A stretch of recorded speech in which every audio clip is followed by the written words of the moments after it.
as a child, I was a hitter, so I idolized Ken Griffey Jr. And I tell that to everybody, and they're like, wow, you're a pitcher. I'm like, well, I used to hit. And I just idolized him because he just had that different style to him. And, he was a young guy in the major leagues when he first started, and that's just what, when I saw him, I was like, I want to play baseball. Carlton Smith idolizing Ken Griffey Jr. Jay, I don't know. You're a pitcher. How do you feel about this? I love it. I totally agree with Carlton right there, because you look at him, the same thing. I idolized Ken Griffey Jr. growing up. I wore number 24 all the time. I was a center fielder. I was left-handed. And all I wanted to do was play in the major leagues as an outfielder. But unfortunately, I played as a pitcher. So that's the trick. If you're a young pitcher, idolize Ken Griffey, and you'll make it. Even if you don't pitch right now, you'll make it anyway as a pitcher. All right, welcome back to the show. Time now to check in with one of the power hitters, one of the best power hitters in the Tribe's minor league system. Nick Weglars is down in Akron, and boy, he's putting on a good show so far this year, and it might not be too long before he's doing this at Progressive Field. Katie Witham caught up with the Indians' minor league slugger. Thanks, guys, for this week's Focus on the Future. I'm here with Akron Arrows outfielder Nick Weglars, and big part of last year's team success leading up, but unfortunately you weren't able to make the championship run because of injuries. How are you doing now? Is everything okay? Yeah, I got it fixed up in November. I had surgery in November, and it's 100% now. It was a shin, right? Yeah, what they ended up doing was they put a rod inside of the leg bone with some screws, so now it can't break. Is your one leg heavier than the other one now because of that? And what is it like having a rod in your leg? Honestly, I can't feel it. Really? Can't tell the difference. So. Wow. It doesn't go off in airport security either, so I'm kind of lucky. Now, you are a Canadian native, okay, Canada guy, and what I'm wondering is how you ended up a baseball player and not a hockey player. Right, well, I played hockey. I played both sports up until I was like 15 or 16, and then I got asked to join the junior national team. And that's kind of when baseball became a full-year sport, and I had to work out with Team Canada over the winter, so I kind of chose to go with baseball. Well, in the last couple of years, you've definitely been the world traveler playing for Team Canada and the World Baseball Classic. This year, though, is your first season where you're able to just be here. Are you excited to be able to just focus on the Arrows? Yeah, I mean, it was my first invite to big league camp, and so I got my feet underneath me early in February, which was nice to be in one spot and really work on some stuff, and then break with the Arrows 100% healthy was nice too. So no, I learned a lot last year, took it into the season, and I think my swing's feeling really good. Well, and the Indians winter development program was what you just mentioned. Tell me a little bit. I mean, that's basically you go there and you get a taste of what it's like to be a major leaguer. What was that week like for you?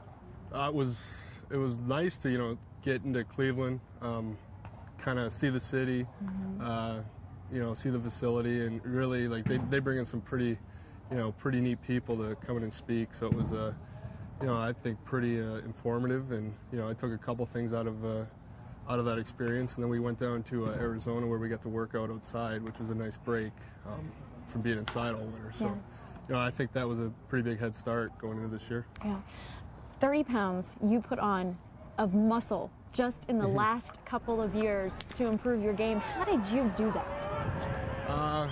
Working out a lot, I guess. That'd be the main thing. No, I had a trainer this offseason. We worked out pretty hard after surgery too, and I've had him the last couple of years. So, I think he helped a ton. And last year I came in a bit heavier. This year a little bit lighter. Thank you. Good luck this season. Injury, I thought maybe I was carrying a little bit too much weight. So they 245 right now. So I think that's a pretty good playing weight. I can't even imagine just putting on 30 pounds of straight muscle and still being able to get out there and do stuff. How much did that actually change your game? Not so much. I was never really a fast, base stealer, so it never slowed me down. Did it change your swing at all when you step up to the plate? I think, over the last couple of years, I feel like I can go deep to each part of the field now. I think I have more power the other way. I can stay on top of pitches, and I can handle a heavier bat too, which I think you get more distance if you use a heavier bat with the same swing speed and same path of the ball. So I'd say it helped my power numbers out. Average and on base percentage, that all follows go hand in hand, I guess. So Right. I think it helped everything. Well, one of the things that you're definitely credited with at the plate is having such a good eye. You are not afraid to take a pitch, and I know your on-base percentage and your walks show for that. How much is that just discipline? Actually, I was talking about the other day.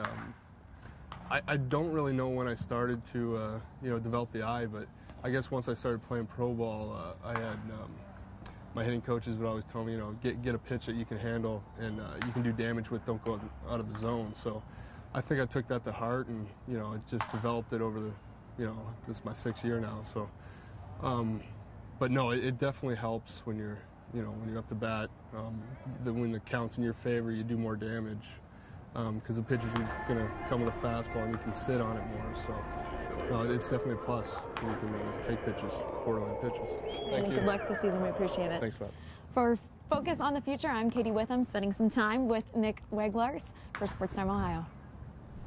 Well, thanks, Katie, for that interview. You look at Nick, I mean, he's a powerful left-handed hitter, and anytime that the Indians can get this guy up to the big leagues as quick as possible, they're going to want to do that. His OPS is amazing, especially his career, and even this year. I mean, you get down to it, if you're able to go watch this kid play in Akron, you better go do it now because he's going to be up very quickly. Yeah, his OPS career in the minors, 831, and this year it's 953. I mean, those are some sick numbers. All right, we'll take a break. When we come back, we'll go over where the minor league teams will be playing.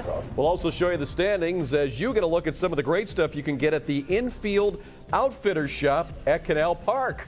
Pretty cool stuff. Maybe you can even find a Jason Stanford jersey there. I don't know. You have to go see.